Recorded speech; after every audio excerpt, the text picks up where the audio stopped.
Hello friends, কী অবস্থা, কেমন আছো? আজকে কথা বলবো শাকিব খানের প্রিন্স সিনেমার নায়িকা নিয়ে। ভাই ফাইনালি জল্পনা কল্পনা শেষে অফিসিয়ালি আপডেট চলে এলো যে শাকিব খানের নায়িকা তাসনিয়া ফারিন, এটা নিয়ে কথা বলবো। পাশাপাশি শাবনূর বাংলাদেশের চলচ্চিত্রের অন্যতম একটা নক্ষত্র ছিল একটা সময়, বাট এখন শাবনূরকে অনেকেই হয়তো চেনে না ওইরকমভাবে। এখনকার জেনারেশনে যারা আছে তারা শাবনূরকে ওইভাবে চেনেও না ভালো করে। হ্যাঁ, আমি এই কথাটা একদম সত্য কথা, বাট শাবনূর একটা দুঃখ প্রকাশ করেছে যে তার যে অনেক দিন পরে সাইন করা একটা সিনেমা রঙ্গনা কেন সেটা বাতিল হয়ে গেল এবং কেন সেটা থেকে শাবনূর মুখ ফিরিয়ে নিল। বাট তারপরও শাবনূর চেয়েছিল ছবি করতে এই সকল বিষয় নিয়ে, এবং এইটার সাথে রিসেন্ট টাইমে একটা সিনেমার মিল আছে, তারপর সেটা হয়েছে। বাট কোন সিনেমাটা সেটা বলছি। তো প্রথমে আসি প্রিন্স সিনেমার কাছে। ভাই ক্রিয়েটিভ ল্যান্ডস তাদের এই যে প্রিন্স সিনেমার জন্য যেইভাবে উঠে পড়ে লেগেছে এবং যেভাবে স্টাডি করছে এবং যেইভাবে তারা আসলে তাদের যে প্রত্যেকটা ধাপ মানে প্ল্যান প্রোগ্রাম কোথায় যাচ্ছে কি হচ্ছে প্রতিনিয়ত আপডেট দিচ্ছে, এইটা কিন্তু অডিয়েন্সদের মধ্যে একটা অন্যরকম আশা জাগিয়েছে যে প্রিন্স সিনেমাটা এবার হয়তো অন্যরকম কিছু করবে এবং হবে। বরবাদ সিনেমাটা দেখার পরে বাংলাদেশের অডিয়েন্সরা হা করেছিল, মানে হা করে তাকিয়েছিল যে এটা কি বানিয়েছে মেহেদী হাসান হৃদয়। তো সেইখান থেকে সেইটাকে টপকে এবার যদি প্রিন্স না আসতে পারে, আসবে, আমার মনে হয় আসবে। কারণ দেখো, একটা জিনিস তৈরি করা হবে এবং সেই জিনিসটা তৈরি করতে যে যে উপাদানগুলো দরকার সেইগুলো যদি একেবারে নাম্বার 1 পজিশনের হয়, তখন ওই প্রোডাক্টটাও কিন্তু মানে 1 নম্বর প্রোডাক্ট হবে। তো শাকিব খানের এই যে প্রিন্স সিনেমাটা যেভাবে আসলে একের পর এক মানে আপডেট দিয়ে যাচ্ছে, এবং সর্বশেষ আপডেট হচ্ছে এই সিনেমাতে কাজ করছে তাসনিয়া ফারিন। প্রথম আলোর স্টেজে তাসনিয়া ফারিন আসলে ছক্কা হাঁকিয়েছিল। এইটা হয়তো তাসনিয়া ফারিন নিজেও বুঝিনি তখন, যে প্রথম আলোর স্টেজে শাকিব খানকে বলে ফেলা যে তার পরবর্তী সিনেমার নায়িকার হওয়ার যে ইচ্ছা আকাঙ্ক্ষা পোষণ করা, এবং সেইটাকে আসলে এইভাবে ক্রিয়েটিভ ল্যান্ডস সত্য মানে প্রমাণ করবে, এইটা আসলে কেউ ভাবতে পারেনি। Tasnia Farin is so lucky. And Shakib খানের সাথে শাকিব খানের নায়িকায় আরও একজন নতুন নায়িকার নাম যুক্ত হলো। শাকিব খান তার দীর্ঘ কেরিয়ারে বাংলাদেশের আমার মনে হয় না মানে কোনো নায়িকা এখনও বাকি আছে। হ্যাঁ, 2-1 বাকি আছে, তাদেরকেও ভাই আপকামিং সিনেমাতে যেভাবে হোক হয়ে যাবে। কারণ শাকিব খান নতুন নতুন নায়িকাদের সাথে কাজ করলে এবং প্রত্যেকটা সিনেমা কিন্তু প্রশংসিত হয় এবং ব্যবসা সফল হয়। শাকিব খানের কেরিয়ার নিয়ে যারা স্টাডি করেছে এবং শাকিব খানকে যারা ভালোবাসে এবং শাকিব খানের যারা সবসময় খোঁজ খবর রাখে, তারা আমার এই কথাটা মিলিয়ে দেখবেন। সেটা হচ্ছে গিয়ে শাকিব খানের কেরিয়ারে নতুন নায়িকা মানে ছবি সুপার ডুপার হিট, 1-2টা বাদ দিয়ে নতুন নায়িকা মানে সিনেমা সুপার ডুপার হিট এবং সিনেমা খুব ভালো ব্যবসা সফল হয়, এটা হয়ে থাকে। তো সেখান থেকে শাকিব খানের সাথে Tasnia Farin, that is quite good.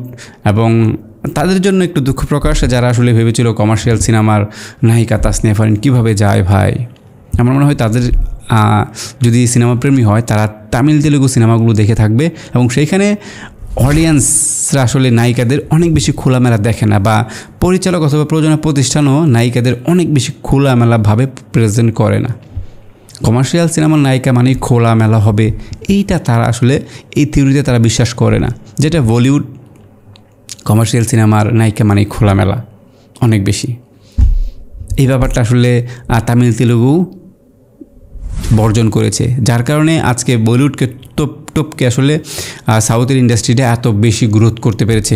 মানে অডিয়েন্সটা দেখে ভাই, একটা সিনেমা যখন দেখে, হয় এটা ইউটিউব হোক অথবা নেটফ্লিক্স হোক অথবা টেলিভিশন হোক, যেভাবেই দেখুক, সকল মানুষ অর্থাৎ ফ্যামিলিরা যখন একসাথে বসে দেখতে পারবে, এরকম ধরনের সিনেমা আসলে সাউথরা তৈরি করে, যার কারণে সাউথের সিনেমাগুলো সবাই পছন্দ করে। তো সেখান থেকে তাসনিয়া ফারিনের জন্য তো বেস্ট উইশ, এবং আই থিঙ্ক এটা একটা গুড ডিসিশন প্রিন্স টিমের জন্য। তো এবার সেই শাবনূরের কাহিনী দেখো। গত বছর শাবনূর রঙ্গনা নামে একটা নতুন সিনেমার কাজ শুরু করেছিল, এবং সেটা শাবনূরের কেরিয়ারের অনেক মানে ছবি না করার অনেক বছর পর, দেখো এত বছর পর একজন নায়িকা যদি কাজ করতে আসে, নিশ্চয়ই সে কিছু কন্ডিশন দেবে এবং তার কিছু চাহিদা থাকবে, ঠিক না? তার প্রতি তো তার অডিয়েন্সরার একটা ভালোবাসা আছে। এবং সেখান থেকে শাবনূর চেয়েছিল যে যেহেতু অনেক বছর পর ছবিটা করছি এবং এটার কোয়ালিটিটা যেন আসলে ভালো হয়, এবং সেই অনুযায়ী প্রযোজনা প্রতিষ্ঠান এবং পরিচালকের সাথে কথাবার্তা হয়েছিল। বাট শাবনূর যখন সিনেমা শুটিং করতে আসলো, শুটিং ফ্লোরে গেল, বাট দেখলো ভাই সব তো অগোছালো, কি মানে কথা ছিল আর কি হলো আর কি দেখছি, এইটা শাবনূর মেলাতে পারেনি। যার কারণে মনে হয় শাবনূর শুটিং থেকে আসলে পিছপা হয়েছে। হয়তো তাদের সাথে কথাবার্তা বলেছে যে আপনারা এই বিষয়গুলো ঠিক করুন, এবং প্রযোজনা প্রতিষ্ঠান মনে হয় এই বিষয়টাতে একমত হয়নি। এডিটিং আছে, এবং শাবনূরের প্রথম পোস্টারটা পছন্দ হয়নি। এত নিম্নমানের পোস্টার কীভাবে শাবনূরের দ্বারা সম্ভব, এত বছর পরে কামব্যাক করছে। যাই হোক সেটাও, এবং শাবনূর চেয়েছিল শেষ পর্যন্ত ছবিটা শেষ করে সিনেমা হলে রিলিজ দেওয়ার জন্য, বাট প্রযোজনা প্রতিষ্ঠান তাকে পুরাই হতাশ করে দিয়ে সিনেমার যে পোর্শনের শুটিং হয়েছে সেইটা ইউটিউবে ছেড়ে দিল। দুঃখজনক ভাই এই ব্যাপারগুলো। বাংলাদেশে এটা অহরহ হয়ে থাকে, কারণ যেভাবে যে কন্ডিশনে অভিনয়শিল্পের রাজি হয়ে থাকে প্রযোজনা প্রতিষ্ঠান, সেইভাবে শেষ পর্যন্ত 100-100 কাজ করতে পারে কি না, এইটা অনেক সময় মানে সংশয় থাকে। এবং এই সিনেমাটার ব্যাপারে কথা বলি, যেটা হচ্ছে রিসেন্ট টাইমের একটা সিনেমার ক্ষেত্রে এরকম হয়েছে, এবং এটার জন্য অনেক দৌড়ঝাঁপ করতে হয়েছে পরিচালক, প্রযোজনা প্রতিষ্ঠান এবং যাদের নিয়ে কাহিনী, তারা আই থিঙ্ক তোমরা নিশ্চয়ই বুঝতে পেরেছো কোন সিনেমাটার কথা বলছি। সেটা হচ্ছে তাণ্ডব সিনেমা। তাণ্ডব সিনেমাতে আফরান নিশোর কেমিও থাকবে। এটা শাকিব খান আদৌ জানতো কি না, মানে যখন তাণ্ডব সিনেমাটা সাইন করেছিল শাকিব খান, আমার মনে হয় না জানতো। জানলে পরে এত কাহিনী হতো না, এবং সিনেমা মুক্তির আগে আসলে আফরান নিশো সহ পুরো টিম শাকিব খানের বাসায় দৌড়দৌড়ি করতে হতো না।